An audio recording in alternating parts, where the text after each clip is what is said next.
일단은 어쨌든 조만간에 일기 쓰고 낭독하고 노래하는 여기는 이내 책방입니다. 안녕하세요. 오늘 하루도 잘 보내셨나요? 여기는 이내 책방 라디오 일단 어쨌든 조만간에입니다. 저는 이내이고요. 오늘은 30화예요. 괜히 영화부터 시작해서 31번째 이내 책방 라디오입니다. 제목이 예술이 무엇람? 어쩌다가 이런 제목이 나오게 되었는지 모르겠군요. 오늘 걸으면서 어떤 트럭 한 대를 보았어요. 낡고 큰 트럭이었고 사방을 트럭 뒤에 이제 짐칸에 사방을 온갖 재활용품으로 막아둔 그 테두리를 뭔가 약간 공사장에서 나온 판때기라든지 막 온갖 여기저기서 주워온 것들로 가득 가려두고 그 안에 또 이제 폐기물들을 어떤 공사 현장 같은 데서 폐기물을 한 차씩 실어가는 거 있잖아요. 그런 차를 보았어요. 그런 차를 보았고 거기엔 짐을 싣고 있는 한 젊은 청년을 보았는데 예상하기로는 중국인이거나 아무튼 한국 사람이 아닐 수도 있을 것 같다고 생각했어요. 알 수는 없지만요. 굉장히 젊었고 단단하고 까만 피부에 머리끝부터 발끝까지 어떤 이제 한꺼풀의 먼지로 가득 쌓여 있어서 톤이 완전히 다른 그런 모습이었거든요. 그게 너무 이 눈길을 사로잡아서 이렇게 계속 좀 훔쳐보게 되었어요. 그리고는 이제 저런 일을 하시는 분들인가 보다 한 3분 정도가 팀으로 그렇게 하고 계셨거든요. 그리고는 한참을 걸어서 이제 아래 동네로 내려갔어요. 근데 그 차를 다시 만나게 된 거예요. 다시 만나서 그 청년을 보았고 운전석에 있는 또 다른 분이 이렇게 담배를 물고 앉아 계셨는데 담배째가 이렇게 길게 떨어지지 않은 채로 있고 그래서 뭔가 이질감이 엄청 느껴졌어요. 그 전체적인 장면이 어떤 느낌이었냐면 그 장률 감독님의 영화 중국의 그 가난한 민중들의 삶을 있는 그대로 보여준 영화 있잖아요. 영화들 많이 찍었잖아요. 장률 감독님. 그분의 영화 속의 어떤 장면이 갑자기 눈앞에 펼쳐지는 것 같았어요. 그러면서 이제 걷게 되었는데 내가 누군가 내 눈앞에서 펼쳐진 동시대를 살아가는 사람의 삶을 보면서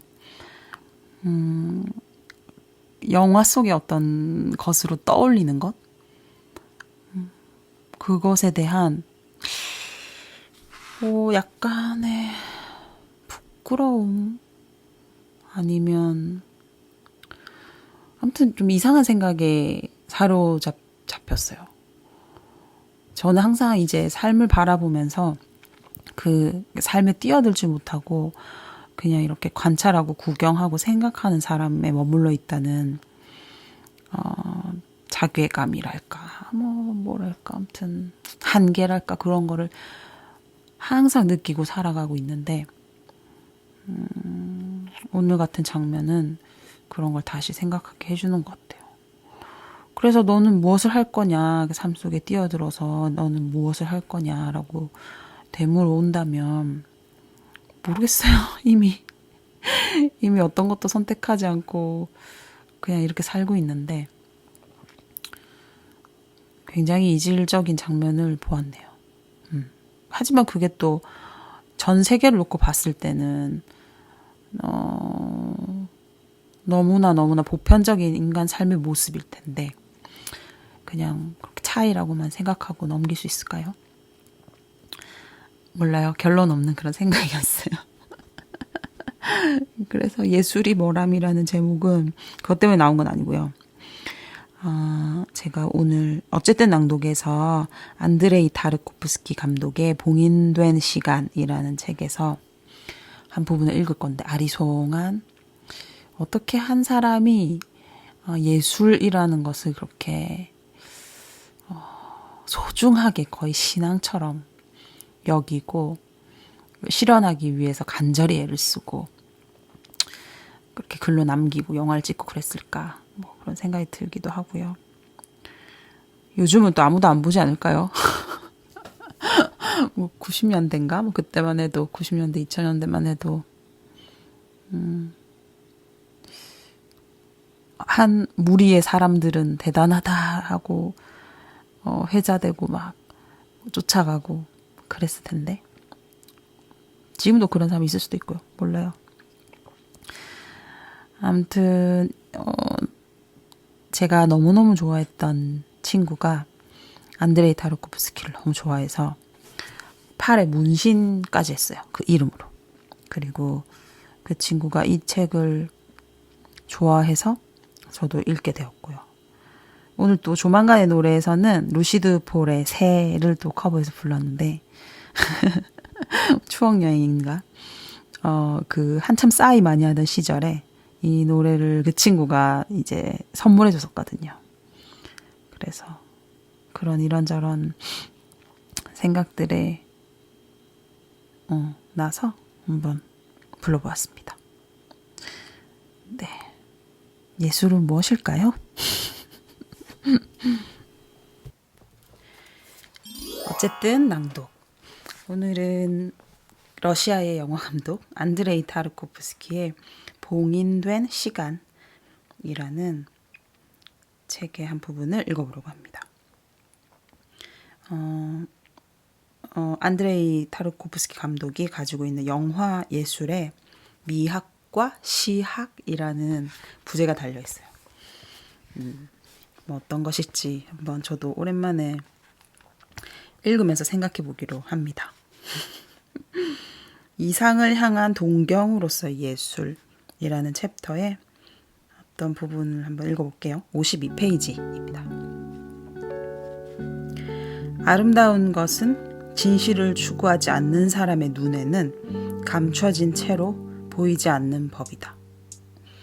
자신이 존재하는 의미와 목적에 대해 심각하게 생각해 볼 준비가 되어 있지 않은 채로 예술을 수용하고 평가하는 자의 정신적 무능력은 흔히 다음과 같은 통속적으로 간결화된 상투적 표현으로 나타난다.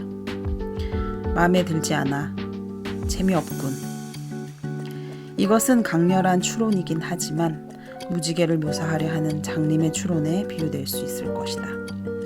예술가는 예술 창작 과정에서 고통을 겪게 되며 이는 그런 고통을 통하여 얻는 진실을 남들에게 알려주기 위함이다. 상투적 표현으로 일축하는 정신적 무능력자들은 예술가의 이런 고통을 알지 못한다. 그럼 진실이란 무엇인가? 우리 시대의 가장 슬픈 특징 중에 하나는 오늘날 평범한 보통 사람이 아름다운 것과 영원한 것에 대한 반응과 관계되는 모든 것들로부터 완전히 차단되어 있다는 사실이라고 생각된다. 소비를 목적으로 하는 현대의 대중문화는 영혼을 기형화시키며 인간들이 자신의 존재에 관한 근본 문제에 대하여 생각하는 것을 점점 더 차단하고 정신력을 소유하는 존재의 하나로서 자신을 인식하는 것도 점점 더 가로막는다. 그러나 예술가는 유일무이하게 자신의 창조적 의지를 결정해 줄 수 있고 제어할 수 있는 진실의 소리에 귀를 기울일 수 있어야 하며 이를 외면해서도 안 된다. 오직 이렇게 함으로써만이 예술가는 자신의 믿음을 다른 사람에게 전달할 수 있는 능력을 얻게 된다. 이 믿음이 없는 예술가는 마치 장님으로 태어난 화가와 같다. 한 예술가가 자신의 테마를 찾는다는 말은 틀린 말일 것이다. 테마란 예술가의 내면에서 마치 과일처럼 익어가는 것이며 그 형상화를 촉구하는 것이다. 이는 마치 한 생명체의 탄생과 같은 것이다. 예술가는 자랑스러워할 것이 아무것도 없다. 예술가는 상황의 주인이 아니고 하인이다. 창조성이란 예술가가 가질 수 있는 유일한 존재 형태이며 자신의 작품 하나하나는 자신이 자유롭게 거절할 수 없는 하나의 행위를 의미한다. 논리에 맞는 특정한 조치의 필연성과 그 규칙성에 대한 감각은 이상을 향한 믿음이 있을 때에만 생기는 법이다.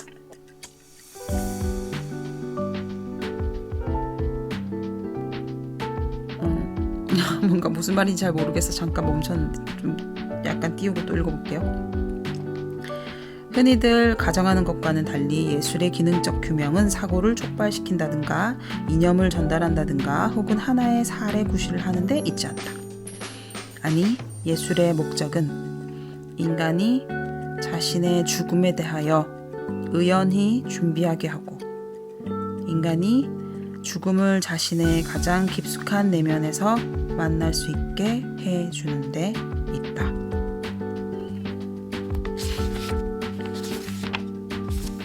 인간은 훌륭한 예술작품을 대하게 되면 그 작가에게 영감을 주었던 예의 그 목소리를 듣기 시작하게 된다. 이와 같은 예술작품을 접하면서 작품을 감상하는 자는 마음을 정화시켜주는 심오한 충격을 경험한다. 훌륭한 예술작품과 그 작품을 감상하는 감상자 사이에서 생성되는 특수한 긴장관계 속에서 인간들은 이제 자유를 갈망하는 그들 인간 존재의 가장 훌륭한 측면을 의식하게 된다. 우리들은 이 순간에 우리들이 가진 고갈되지 않는 가능성 속에서 그리고 우리들 자신의 심오한 감정 속에서 우리 스스로를 발견하고 인식하는 것이다. 뒤로 조금 떨어져서 헨리 데이빗 소로우의 월든의 한 부분을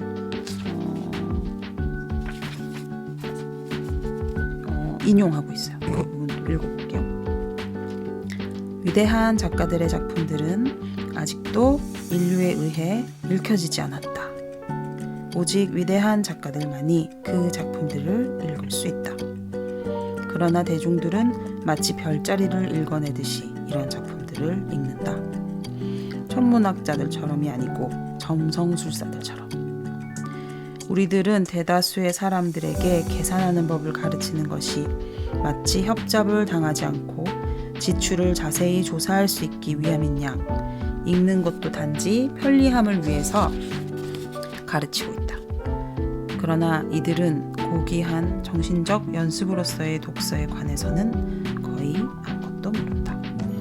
그뿐만 아니라 우리가 말하는 독서라 말이 뜻하는 가장 고상한 의미로서의 독서를 말한다. 예컨대 우리들의 가장 고귀한 감정들을 잠재우면서 잠자리에서 우리를 달콤하게 잠들게 하는 그런 독서가 아니라 우리들이 발 뒤꿈치를 들고 까치발로 접근해야만 하는 그런 독서. 우리들의 의식이 가장 초롱초롱하게 깨어있는 순간들을 받쳐서 하는 그런 독서를 말하는 것이다.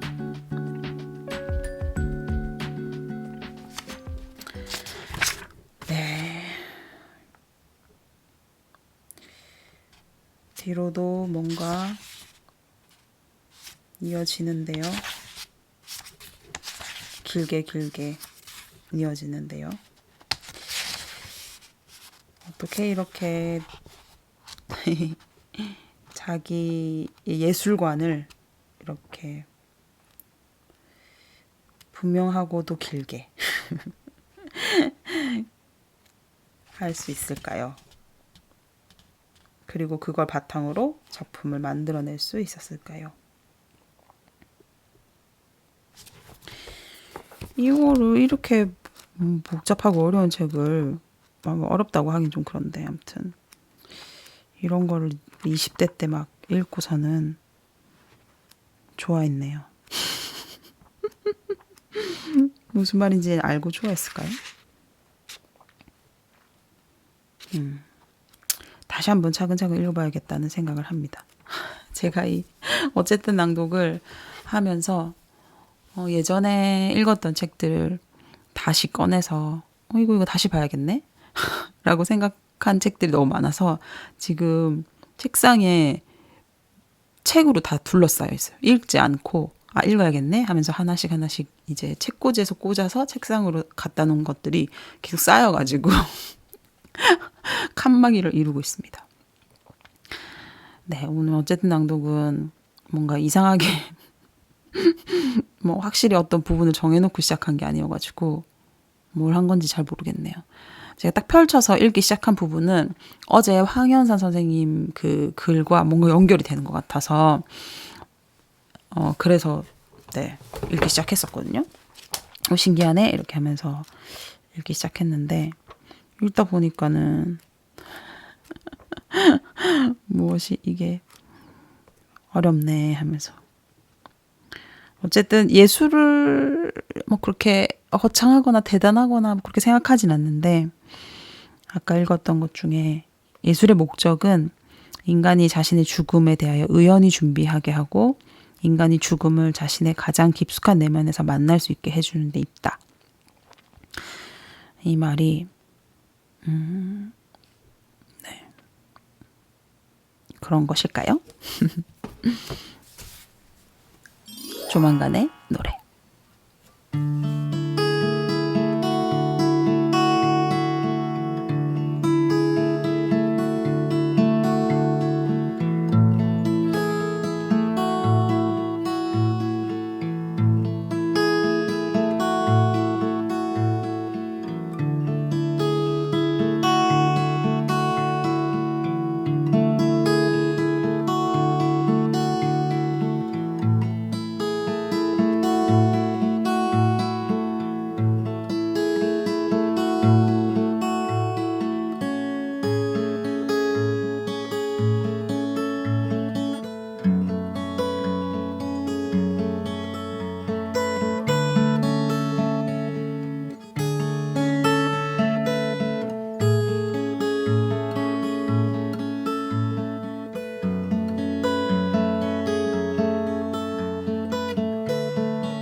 새벽녘 내 시린 귀를 스치듯 그렇게 나에게로 날아왔던 그대 하지만 내 잦은 한숨 소리 지친 듯 나에게서 멀어질 테니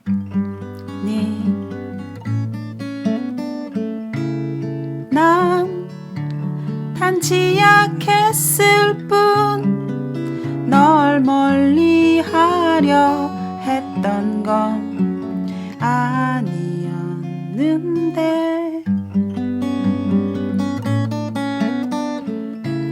난 아무래도 좋아 하지만 너무 멀리 가지마 어쩔 수 없다 해도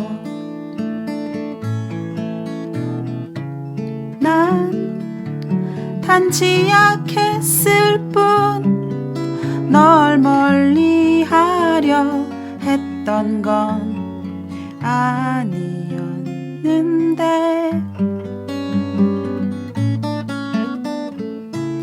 난 아무래도 좋아 하지만 너무 멀리 가지마 어쩔 수 없다 해도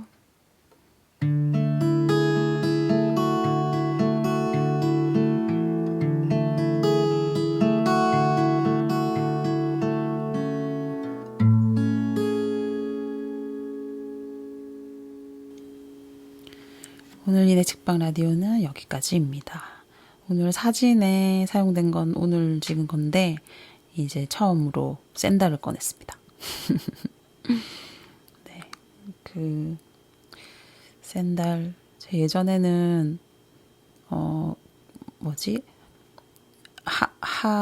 하절기에는 조리, 동절기에는 워커. 딱 두 종류의 신발만 신자고 했던 적이 있는데, 뭐 지금도 비슷해요. 요즘 하나만 신고 있는데, 그 운동화, 까만색 운동화 하나 신다가 이제 올 여름에도 이 샌들로 날 수 있을 것 같습니다. 아, 근데 내일 비가 오는데 제가 좀 멀리 가거든요. 근데 샌들을 신을지 비 오면 그 운동화를 못 신어가지고 하루 종일 고민했어요. 아, 내일 비 오는데 뭐 신어야 되지? 네. 아, 그래서 제가 한 이틀, 2, 3일을 집에 없을 예정이어가지고, 라디오가 쉬어가야 되나, 계속 해야 되나, 뭔가 핸드폰으로만 할 수도 있으니까, 고민하고 있어요. 근데 아마 팟빵에 올리는 거는 동시에 못할 것 같아요. 집에서 컴퓨터로 해야 되는 게 있어가지고, 유튜브에는, 뭐, 시간이 나거나 상황이 되면 올릴 거고, 팟빵은 나중에 집에 돌아와서야 올릴 수 있을 것 같습니다. 뭔가 약간 공지까지 하게 되네요.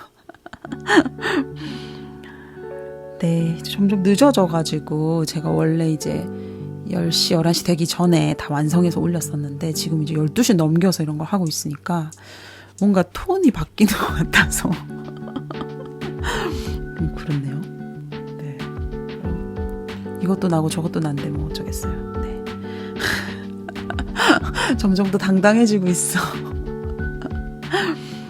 네, 오늘 하루도 수고하셨어요. 저도 수고했고요. 내일은 또 내일의 비가 올 테니 다시 시작해봐요.